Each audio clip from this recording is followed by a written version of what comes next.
कि कभी इसको इंजेक्शन नहीं लगाना, इसको ख़राब करता है। और एक दफ़ा पहले भी इसके पास गया था कुछ सिरप लेने, तकरीबन कोई 5 मिनट गुजरे वो तड़पना शुरू हुआ है। तो अभी तक एमरजेंसी के अंदर भी नहीं गया। तो डॉक्टर ने कहा है, जब चेक किया उन्होंने कहा भाई ये तो तकरीबन एक आधे पौने घंटे से पहले ही फोत हो चुका होगा, ये तो फोत हुए लेके आ गए।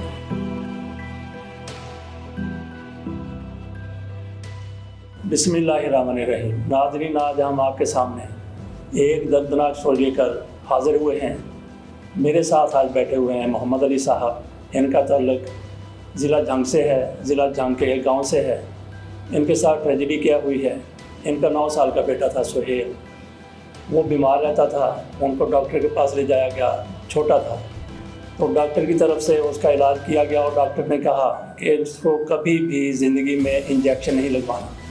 हुआ क्या कि गुज़श्ता साल चंद माह पहले सुहेल फिर बीमार हुआ, तो उसको गांव में ही एक डॉक्टर के पास ले जाया गया जिसका नाम रिजवान बताया जाता है।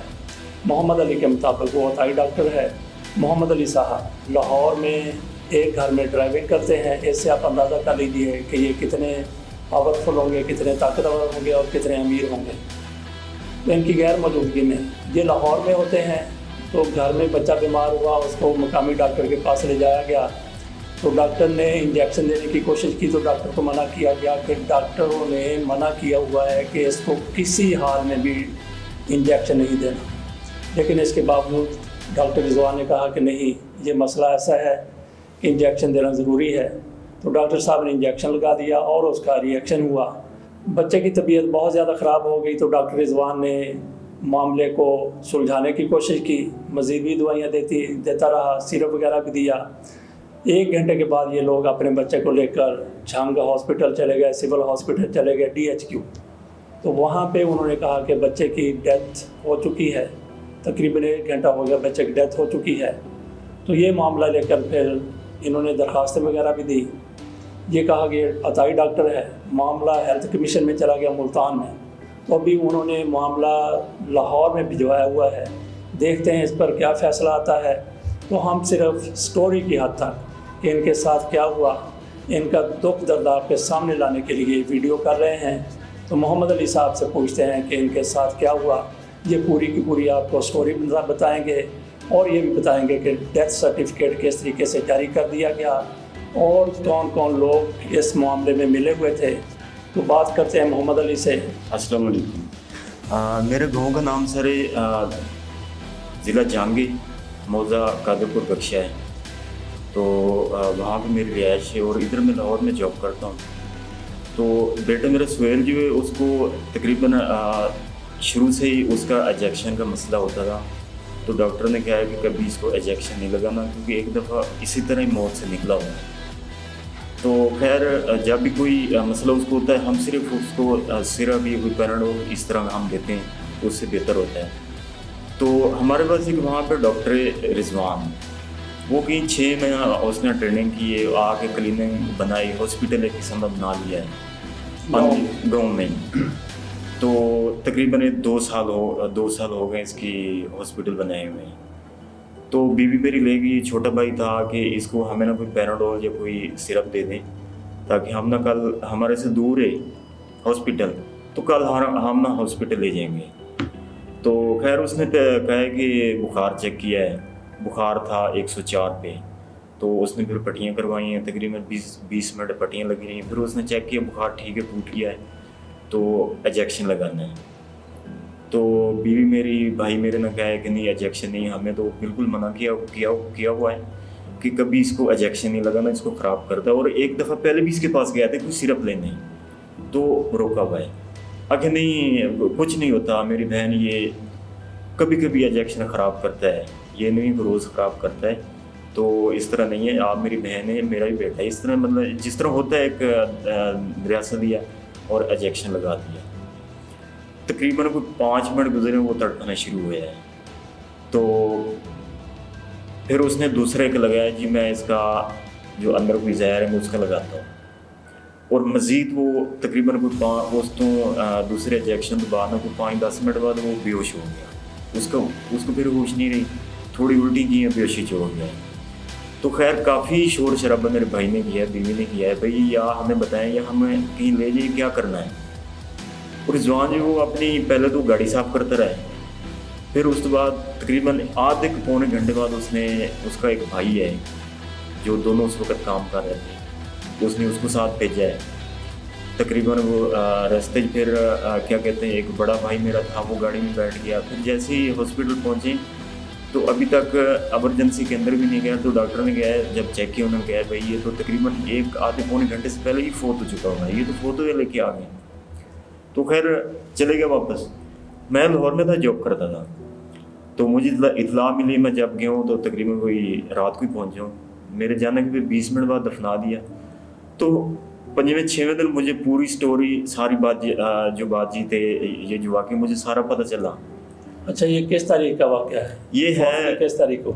ये फोर्थ में तकरीबन 2021 तीसरे महीने की 11 तारीख को। अच्छा, ठीक है। ना सॉरी 10वें महीने की 11 तारीख को। तो 2021 11वें महीने की 23 तारीख को मैंने दरख्वास्त आके हेल्थ कमिश्नर केयर को जमा करवाई कि इस तरह अताई डॉक्टर है, उसने इस तरह जो मामला है, ये जो स्टोरी मैंने बताई, इसी पे मैंने दरख्वास्त जमा कराई कि इस पे ये अताई डॉक्टर बैठा हुआ है, इसके पास कोई चीज़ नहीं है। और जब मैंने जमा करवाई वो तकरीबन 2022 की तीसरे महीने 17 तारीख को उन्होंने बुलाई की थी, मुल्तान में बुलाया गया है। फिर उसमें वो भी आया है डॉक्टर रिजवान भी। अच्छा, वो चंद दिन पहले की बात? चंद दिन पहले की बात। अभी तो अप्रैल है ना 2022? जी जी, मार्च 2022 तकरीबन एक सवा माह हो गया है। अच्छा, वो भी है, मैं भी गया हूँ। उस पर सवाल किया है अपना जो हमारा केस सुन रहा था डॉक्टर शाहिद बुखारी, तो उन्होंने सवाल किया कि आपकी किसने कहा था इंजेक्शन लगाने को, तो उसने किसी और का नाम लिया, जो डॉक्टर साजिद ने कहा था, वही मेरे साथ रहता है, वही अपना उसने मुझे कहा था ये इंजेक्शन लगाया। कौन सा लगाया कि 250 ml, ये नहीं पता उसने कौन सा लगाया, मुझे इतना नहीं पता।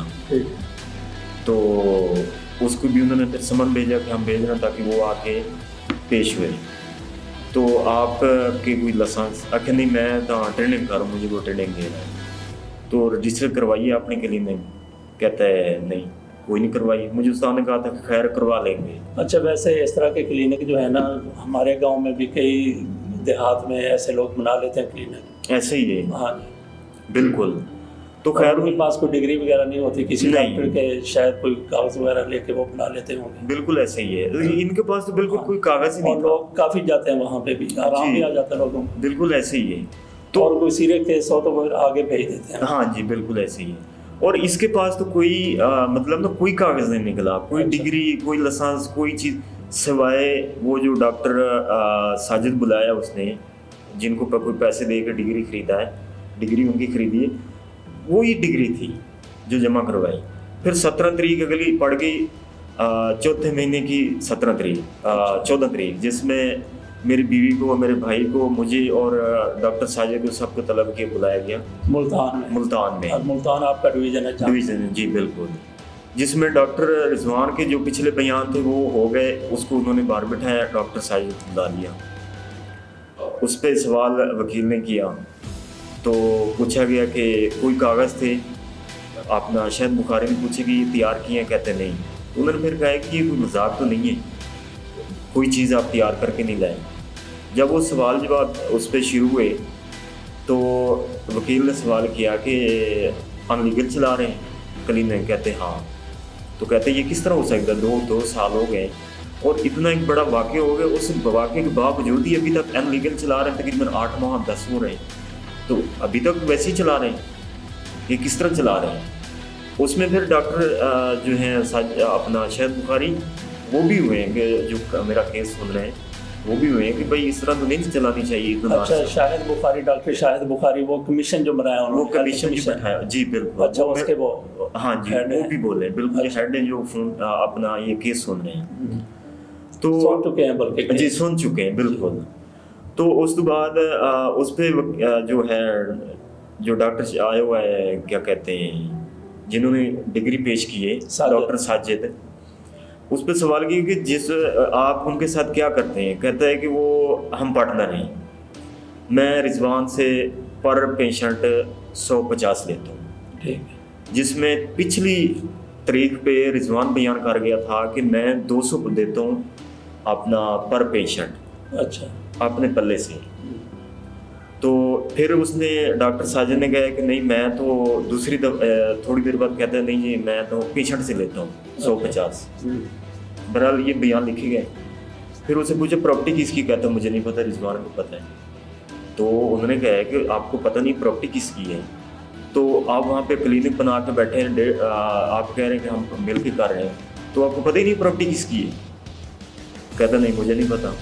किसी बड़े को जानते हैं, कहता नहीं जानता, किसी को भी नहीं जानता। बड़े से क्या मतलब बड़े कि उस इलाके में हमारा जो इलाका है जहाँ पे इनकी क्लिनिक है वो जो हमारा इलाका है, अच्छा वहाँ पे किसी बड़ी शख्सियत को जानते, नंबरदार वगैरह, कोई नंबरदार, कोई मतलब बड़ा वहाँ का हो। कहता मैं किसी को नहीं जानता। तो वकील ने फिर दिखाया कि आप किसी को नहीं जानते, आपको कैसे मतलब कैसे वहाँ पे रहते हैं। रिजवान ने जिसमें पीछे 250 ml का टीका बोला, इंजेक्शन लगाया है, इसने आके बयान किया कि मैंने 100 ml का लगाया है, मैंने कहा था, और 100 ml का लगाया है। और मैंने देखा, मैंने कहा मैं तो आपको ज़िंदगी में पहली दफ़ा देख रहा हूँ यहाँ पे, जो आज आप पेश हुए हैं, मैंने ज़िंदगी पहली बार देखा है। फिर मेरी बीवी के बयान आए, उसने भी बयान किया है कि मैं इसको ज़िंदगी में पहली दफ़ा देख रही हूँ, कभी मैंने देखा ही नहीं, उस दिन था ही नहीं। और मेरे भाई ने भी, सब ने कहा कि इसको हम जानते ही नहीं हैं। अब क्या है? अच्छा वकील आपने भी कराया? मैंने वकील किया हुआ था, क्योंकि अच्छा। वो वहाँ पे सवाल जवाब होने थे।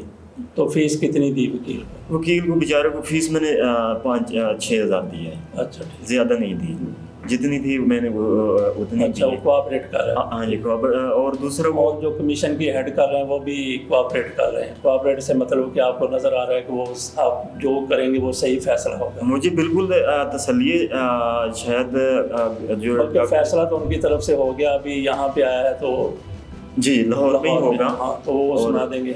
मुझे बिल्कुल तसल्ली है, उन्होंने कहा है कि 1.5-2 माह बाद इसका फैसला हम सुनाएंगे, और मतलब जो भी फैसला होता है, क्योंकि इनके बयान मुख्तलिफ हैं।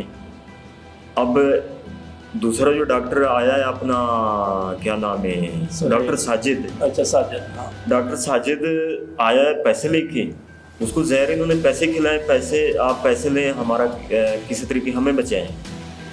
और देखते हैं कि हेल्थ कमिश्नर क्या करती है। उनको पता है कि जो बयान हुए हैं, और उस डॉक्टर के भी सुन लिए, उसके भी सुने, उनके मुख्तलिफ बयान है, सबको नज़र आ रहा है।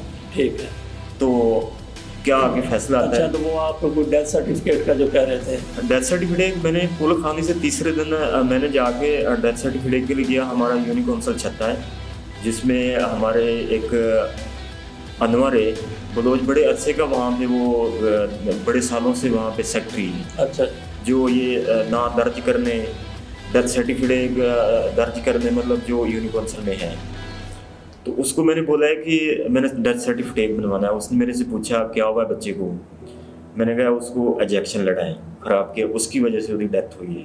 डॉक्टर कौन है? मैंने कहा डॉक्टर रिजवान है। तो उन्होंने सारे सवाल पूछ लिए, मेरे सामने लिख लिया है।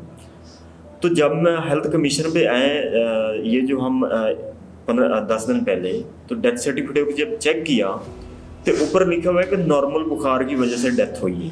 अच्छा, उसमें कोई जिक्र नहीं डॉक्टर का, अच्छा, कोई जिक्र नहीं कि इंजेक्शन का। तो पता चला कि वो डॉक्टर रिजवान की जो खाला है वो इस अनवर के घर में है। अच्छा, मतलब ये आपस में रिश्तेदार है, बिल्कुल घरेलू। ठीक है। अब ये पूरा गैंग मिला हुआ है।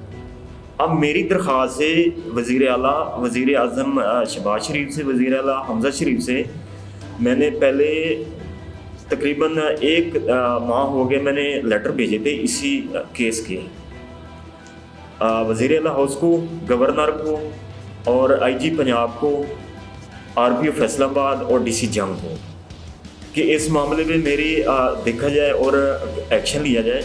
ये मेरा केस चल रहा है, लेकिन अभी तक मुझे किसी का रिप्लाई नहीं आया, कोई रिस्पांस नहीं आया। नहीं, वो रिप्लाई आपको तो तब आए ना, अभी तो आपका केस वहाँ पे है। हाँ जी, उन्होंने फैसला कर दिया, फैसला सामने आना है। हाँ जी। तो आपको दरख्वास्त देने की क्या ज़रूरत है? वज़ीर आला से बात, वज़ीर आला की दरख्वास्त दें, वज़ीर आज़म की दरख्वास्त दें, क्योंकि अगर फैसला आ जाता है जैसा आप चाहते हैं, हाँ जी जी। मुजरम को या मुलजम को सजा हो जाती है, तो फिर इनकी क्या है आपकी ज़रूरत अपील करने की? नहीं, वैसे मैंने उनको तक रिकॉर्ड पहुंचाने की लेटर भेजे। तो देखें, ये आईजी पंजाब है या आरपीओ फैसलाबाद, ये जो पुलिस में आते हैं, किसी के पास थोड़ी सी चर्च निकला है उसको सजा देते हैं ये। किसी को नाके के ऊपर किसी के पास पिस्टल निकला है उसको कितना जुर्माना और कितनी सजा देते हैं ये 20-20 साल। क्या जिस बच्चे की डेथ हुई है, एक 9-10 साल का बच्चा है, उसका मर्डर किया गया, उसकी डेथ हुई है और रोकने के बावजूद कि ऑब्जेक्शन नहीं लगाना, उसको लगाया गया है। क्या उस पर कोई सजा या कोई जुर्माना नहीं है? आप इस पर एक्शन करें, ये पूरा गैंग मिला हुआ है। और मेरी एक और दरख्वास्त है कि जितने अताई डॉक्टर इस तरह बैठे हुए हैं इनको ख़त्म करें खुदा के लिए, जो अनरजिस्टर्ड अनलीगल बैठे हुए हैं। ये आज मेरे बच्चे की भी, कल औरों की भी डेथ होगी। तो मेरी अपील इनसे है, और मेरी अपील है कि इनको सख्त सज़ा दी जाए। और पैसे वाले ये लोग हैं, पैसे दे के छूट जाते हैं, और जो माड़ा बंदा गरीब वो क्या करे, उसका कोई इंसाफ नहीं है। नाज़रीन, आपने मोहम्मद अली बलोच साहब की सारी कहानी सुन ली, इनका किस्सा दर्द आपने सुन लिया। तो यहाँ पे ये भी देखने की ज़रूरत है कि डॉक्टर रिजवान ने जिस तरह से इलाज किया उसमें उसकी बदनीयती कितनी है। क्या वो सिर्फ पैसे बनाने के लिए वहाँ पे बैठा हुआ है? तो ये तो नहीं हो सकता कि उसने एक बच्चे की जानबूझकर जान ले ली हो। बहरहाल अगर वो एक्सपर्ट होता तो इस हद तक ना जाता। जब उनको मना कर दिया गया था कि इंजेक्शन किसी सूरत नहीं लगाना, तो बहरहाल उसने अपनी महारत वहाँ पे आजमाने की कोशिश की और बच्चा अपनी जान से चला गया। मोहम्मद अली साहब का आपको दुख नज़र आता है, एक बाप के साथ एक बाप का जवान बेटा इस तरीके से जाँ बहक हो जाए, वो उसको उस बाप की तरफ से कत्ल कहना जायज़ बनता है। तो हमें ये भी पता है कि मामला क्योंकि कमीशन के पास है तो इसके ऊपर ज़्यादा बात नहीं होनी चाहिए, लेकिन कमीशन ने चूँकि अपनी सारी फाइंडिंग पूरी कर ली हैं, अब उन्होंने मामला आगे भेज दिया है। वहाँ से क्या कुछ आता है, वहाँ से क्या फाइंडिंग आती है, वहाँ से क्या फ़ैसला आता है, जो भी फैसला आएगा कि हम कोशिश करेंगे कि आपके सामने रखें, और उसके बाद जिस तरह से कार्रवाई चलेगी उससे भी आपको आगाह करते रहेंगे। इसके साथ ही इजाज़त दीजिए, इस दुआ के साथ है कि मोहम्मद अली साहब को पूरा इंसाफ मिले। उनकी वज़ीर आला से, वज़ीर आज़म से और दीगर भी हलकों से अपील है कि इनको इंसाफ दिलाने में वो अपना किरदार अदा करें। अल्लाह हाफ़िज़।